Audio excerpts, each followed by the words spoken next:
जय हिंद। देखिए, भारत सरकार की जो पीएलआई स्कीम था वो किस तरह चीनी जो स्मार्टफोन कंपनियां हैं या फिर जो इलेक्ट्रॉनिक कंपनियां उसकी कमर तोड़ दी, इसको समझिए ध्यान से। सरकार ने कुछ दिन पहले अपनी एक स्कीम लाई थी जिसका नाम था पीएलआई स्कीम। इसका फुल फॉर्म होता है production link incentive scheme. Production link incentive का मतलब होता है इन्होंने इस कंपनियों को लाया था, किस सेक्टर में इन्होंने मेनली इस कंपनियों को लाया था, तो वो इलेक्ट्रॉनिक सेक्टर में लेके आए थे।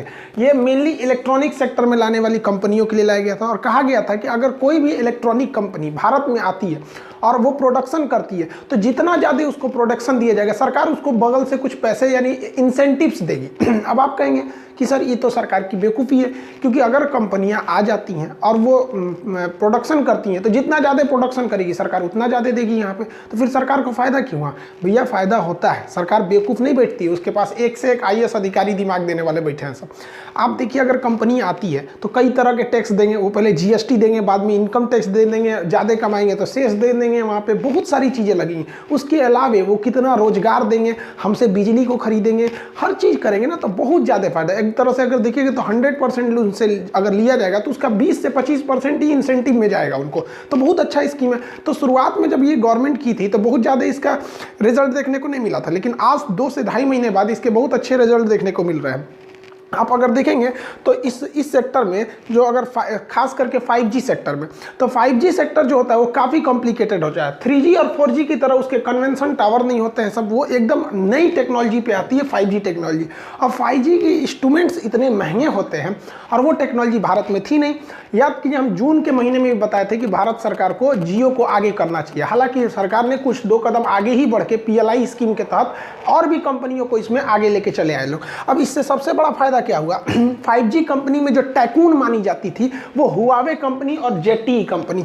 हुआवे और जेटी कंपनी से पूरी दुनिया परेशान थी और इनके प्रोडक्ट इतने सस्ते और इतने एडवांस होते थे कि लोग आराम से इन्हें ले लेते थे सर, इनके आगे कोई कंपटीशन ही नहीं था। लेकिन जब से कोरोना आउटब्रेक हुआ उसके बाद चीनियों के प्रति लोगों का एक तो जो फेथ था वो कम हो गया और हुआवी कंपनी पे अमेरिका ने तो पूरी तरह बैन लगा दिया कि ये स्पाइंग कर रहे हैं, डाटा चुरा रहे हैं। और भारत ने जिस तरह से धड़ाधड़ ऐप्स को बंद कर रहा है, चीनी कंपनियों के माथे एकदम ठनक गया वहां पर। देखिए, भारत तो चाहता था कि वो हुआवे और जेटी कंपनी को टक्कर दे, लेकिन भारत के सामने कोई ऑप्शन ही नहीं था। हाँ, नोकिया और इरेक्सन जैसी कंपनियां थी जो यूरोपीय कंपनी थी, वो लोग के भी प्रोडक्शन थे 5G के मामले में, लेकिन वो काफी कॉस्टली थे। लेकिन भारत सरकार के जो पीएलआई स्कीम है इसने बहुत ज्यादा असर दिखाया और भारत की पहली ऐसी कंपनी नोकिया हो जाएगी। देखिए, नोकिया भारत की कंपनी नहीं है, लेकिन नोकिया ने भारत में 5G जो भी इंस्ट्रूमेंट है उसका प्रोडक्शन चालू कर दिया नोकिया की कंपनी ने, और भारत से पहली बार में इसका निर्यात भी होने लगा यहाँ पर इस कंपनी ने। तो ये बहुत बेहतरीन काम किया भारत का ये पीएलआई स्कीम। यहाँ पर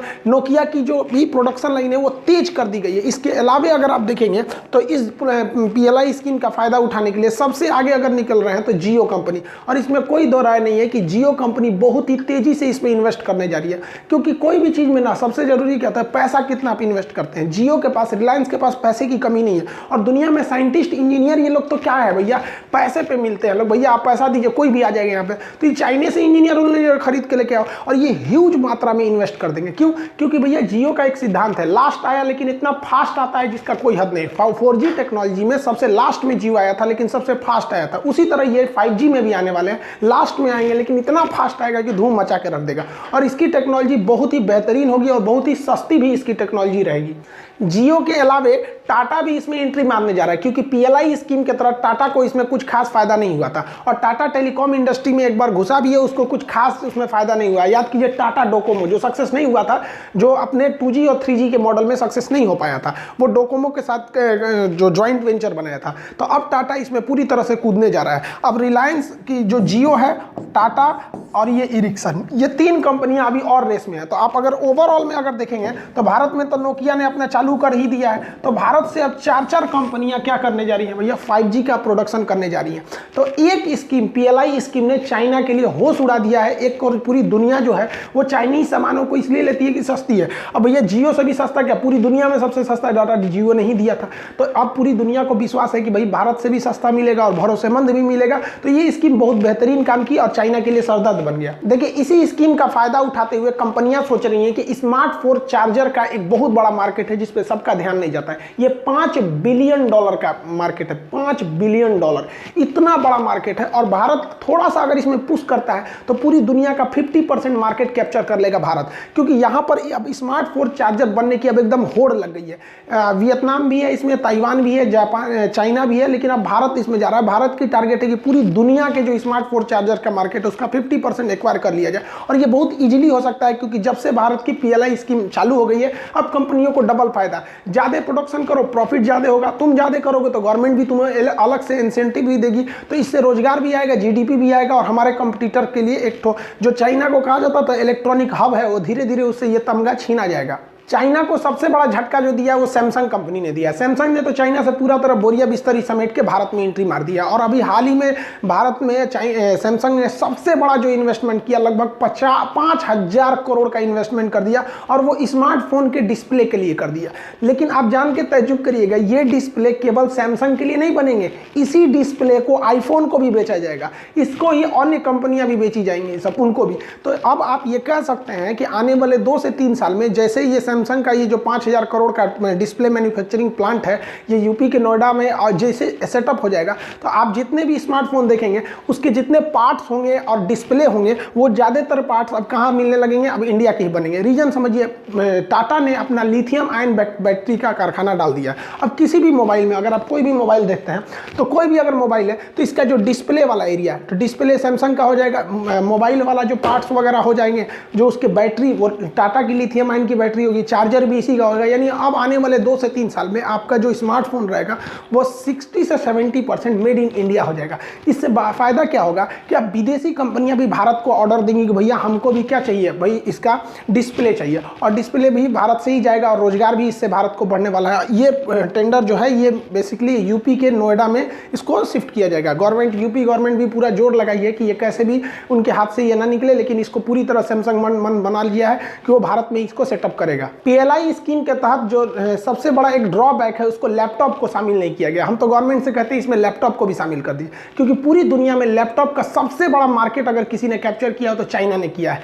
जिस तरह से PLI स्कीम ने चाइना के मोबाइल हब को छीन लिया उससे और धीरे धीरे भारत की ओर शिफ्ट कर रहा है, लैपटॉप में भी बहुत जरूरी है करने के लिए, क्योंकि जितने भी लैपटॉप कंपनियां आप देखें वो मेड इन चाइना ही लिख देते हैं, या PRC people Republic of China वो कर देते हैं विरोध की वजह से।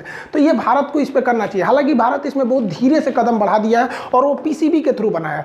किसी भी इलेक्ट्रॉनिक पार्ट पुर्जा में आपको मॉडर्न फिजिक्स में भी पढ़ाएंगे, जब हम आपको पढ़ाएंगे सॉलिड स्टेट। सॉलिड स्टेट उसे कहते हैं जिसमें हम लोग किसका सेमीकंडक्टर का यूज करते हैं। ये पिछली बार रेलवे में भी क्वेश्चन पूछा था, इनमें से कौन सा सॉलिड स्टेट नहीं है। तो दुनिया के कोई भी इंस्ट्रूमेंटल डिवाइस जिसमें हम लोग किसका प्रयोग करते हैं, सेमीकंडक्टर यानी सिलिकॉन का यूज करते हैं, उसे सॉलिड स्टेट कहते हैं। तो सिलिकॉन के यूज में आपका प्रिंटेड सर्किट बोर्ड आज हर जगह फेमस हो गया, हर चीज में ये PCB का यूज हो रहा है। ये PCB ज्यादातर ताइवान, कोरिया, जापान या चाइना में बनाए जाते थे। अब इसका बहुत बड़ा प्लांट इंडिया में लगाया जा रहा है। जब ये लग जाएगा तो हम लोग ऑटोमेटिकली क्या हो जाएगा कि भाई यहाँ जैसे PCB लगेंगे तो इलेक्ट्रॉनिक पार्ट पुर्जा यहीं बनने लगेंगे, क्योंकि यही ब्रेन बोला जाता है। किसी भी इलेक्ट्रॉनिक डिवाइस का ब्रेन कहा जाता है, दिमाग कहा जाता है इस PCB को। जब यहीं बन जाएगा तो फिर टेंशन खत्म हो जाएगा। अब अगर ये PCB मार्केटिंग बहुत आगे चला गया तो भारत बहुत ही जल्दी जो इसके हार्ड ड्राइव हो सकते हैं, हार्ड डिस्क वाले चीजें हो सकते हैं, इसमें भारत बहुत आगे नहीं है। इसमें भी भारत धीरे धीरे आत्मनिर्भर हो जाएगा। सैटेलाइट कम्युनिकेशन या टेलीकम्युनिकेशन में जो डिश टीवी होता है तो वो तो आपको पता ही है कि टाटा ने और भारत की डिश टीवी ने कह दिया था कि भैया हम खुद से ही प्रोडक्शन करेंगे। वो हम पहले की वीडियो में बता ही दिए थे। अभी क्या है, डीलिंग कंपनी जो राउटर्स बनाती है, ये राउटर वाईफाई को चलाने के लिए जरूरी है, यहीं से वाईफाई का कनेक्शन आता है, इसी राउटर में लगाया जाता है। अब डीलिंग कंपनी भारत में शिफ्ट होने जा रही है। इससे क्या होगा, राउटर बढ़ेंगे और भारत में करोड़ों का जो राउटर्स का मार्केट है वो चाइना से आराम से छीन लिया जाएगा। अब डीलिंग कंपनी वो यूरोप में, अमेरिका में, यहाँ तो ऑलरेडी शिफ्ट है, वो भारत में भी अब इसे शिफ्ट करते जाएगी। अब इस कंपनी में बहुत बड़ा फायदा होगा। तो इसमें भारत की टेलीकॉम कम्युनिकेशन और इलेक्ट्रॉनिक बहुत अच्छे से काम कर रही है। अब इसमें BSNL है। भाई साहब BSNL को हम क्या बोले यार, मतलब फर्स्ट टाइम हमको एक BSNL के प्रति निगेटिव वीडियो। सितंबर में हमको अपने एप्लीकेशन पे क्लास स्टार्ट करने थे, तो हमने BSNL का कनेक्शन लिया था। यार इस सब ने इतना टॉर्चर किया सब जिसका कोई हद नहीं। 29,000 रुपया लिया था कनेक्शन के लिए। वायर हम ही खींचे, 1 किलोमीटर लंबा वायर हमको खींच के लाना पड़ा। हम कहे चलो भैया हमको अपने स्टूडेंट्स का क्लास लेना रहना है, एप्लीकेशन पे 5 घंटा 6 घंटा रेगुलर लाइव क्लास रहना है, विदाउट ये वाईफाई के नहीं हो सकता है। ले लिए। हर हफ्ते इनका कुछ ना कुछ बिगड़ा रहता है, हर हफ्ते। आज 3 महीना टॉलरेट करने के बाद अब डिस्टर्ब हो गया, क्योंकि एग्जाम आ गए हैं दिसंबर में। 28 दिसंबर को एनटीपीसी ने दिया हुआ अपना शेड्यूल कि भैया यहाँ से हम लेना चालू कर लेंगे। वो अलग बात है कि बहुत लंबा एग्जाम का शेड्यूल चलेगा, लेकिन इन लोग का भैया हर हफ्ते कभी कुछ होगा कभी कुछ होगा। या तो फिर कॉल करिए तो आधा आदमी कॉल नहीं उठाता है, कॉल उठाएगा तो क्या करेगा, सर बिगड़ गया है, लखनऊ से बिगड़ा है, कभी नोएडा से बिगड़ा है, कभी गोरखपुर से बिगड़ा है, कभी बिहार का 4 जिला बिगड़ जाएगा। पिछले 2 दिन से इन लोग के 40 जिला में से ये वो मतलब लगभग 30 से 40 जिला में वाईफाई का कनेक्शन छोड़ दिया। सोचो क्लास कहाँ से, 1 हफ्ता आप लोग के लिए वीडियो भी नहीं आ पाया था, कहाँ से अपलोड करेंगे। लोग परेशान करके रख दिया सर। ज़्यादा कंप्लेन करेंगे ना तो एक तो वीडियो भेज देगा, सर देखिए ऐसे तार कट गया था, नीचे से खोद रहे थे, 2 दिन लगेगा। अरे यार तुम लोग को 2 दिन लगेगा, यहाँ पे वाईफाई का कनेक्शन टूट गया, रात 2 बजे जैसे भी लगा के खुदवा दो ना। रात 2 बजे किसी को वाईफाई का काम नहीं रहता है। जो आदमी वाईफाई लिया है तुमको समझ में नहीं आता है कि काम के लिए लिया होगा, इसे शौक के लिए गेम खेलने के लिए वाईफाई लेगा कोई। दिमाग खराब करके रख दिया है सब, ये सब BSNL वाला सब। तो कभी कभी अजीब ऐसा लगने लगता है ना कि मोदी जी ठीक है करते हैं, ससुरों को प्राइवेट कर देते हैं। बहुत मन पे चढ़ गया इन सब का, क्या बोले इन सब को समझ में आता है। कनेक्शन क्या है, FTTH करके इन लोग का एक कनेक्शन है जो इधर ले आ गया है यहाँ पर।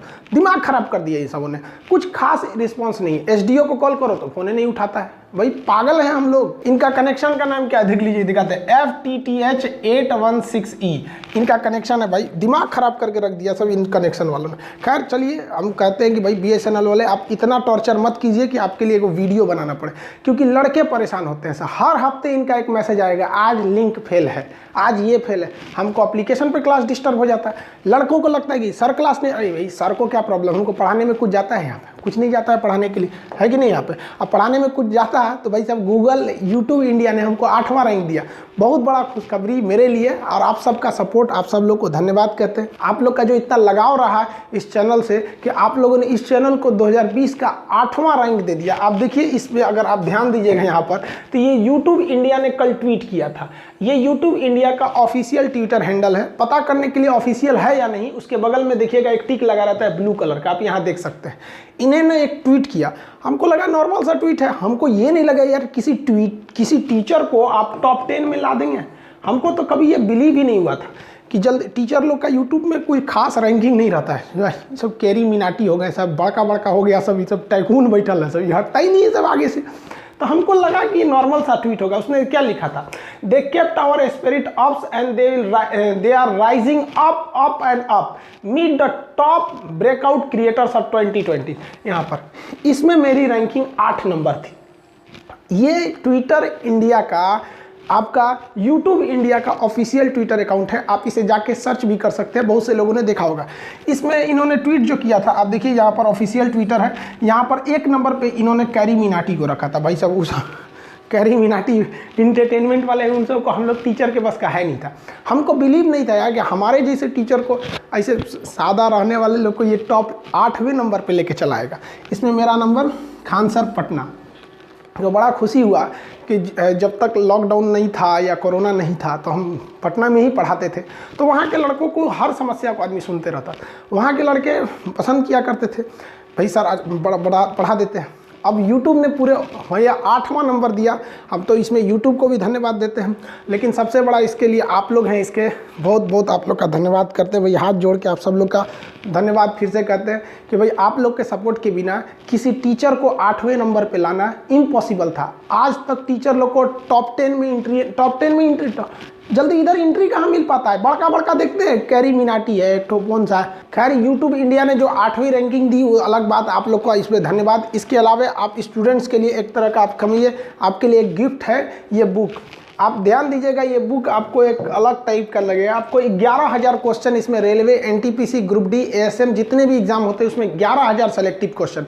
हालांकि मेरे पास टोटल 17,000 क्वेश्चन थे, लेकिन इसमें तक लगभग 5,000 ऐसे क्वेश्चन थे, 5 से 6,000 क्वेश्चन जो रिपीटेड थे और जो करंट अफेयर थे। अब आप बताइए 1995 का करंट अफेयर इस बुक में देंगे तो आपके लिए काम के नहीं थे, तो इसमें से करंट अफेयर को छांट दिए, जो रिपीटेड क्वेश्चन थे उसको छांट दिए, एकदम फ्रेश क्वेश्चन 11,000 क्वेश्चन बच गए इसमें। तो इसमें इसमें 11,000 क्वेश्चन डाल दिए हैं, 40 प्रैक्टिस सेट डाल दिए हैं इसमें आपको, तो प्रीवियस क्वेश्चन भी है और प्रैक्टिस सेट भी है। और सबसे बड़ा चीज़ क्या है जिससे हमको चाइना के पेपर मिल वालों से झगड़ा हुआ था, मेरी जो फर्स्ट बुक आई थी न्यूमेरिकल फिजिक्स की, वो पहले चाइना के पेपर वालों से थे, उनसे हमारा टसल हो गया था, झगड़ा हो गया था। वहाँ पे जसोला है दिल्ली में, वहीं पे ऑफिस में बैठ के तू में हो गया था। वो कह दिया था खान सर आपको चैलेंज करते हैं कि आप बिना चाइनीज़ कागज़ के सस्ती किताब ला ही नहीं सकते। तो हम आज भी ओपन चैलेंज करते हैं चाइनीज़ कंपनी वालों लोग को कि भले कागज़ का खोज तुमने किया है, देख लो भाई साहब 632 पेज की ये किताब है, 632 पेज की किताब, और इसको महज 149 रुपये में, इससे सस्ता पॉसिबल ही नहीं है। 149 रुपये इसकी कॉस्टिंग, 632 पेज की किताब यार, फोटोकॉपी करा के, मतलब हमको जब प्रिंटिंग प्रेस में किताब कितनी मुश्किल से छपती है, आप देखे होंगे कि कितना उसमें टाइम लगता है किताब को छापने में, कई मशीनें आती हैं उसको छापने के लिए।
टाइटल क्या है?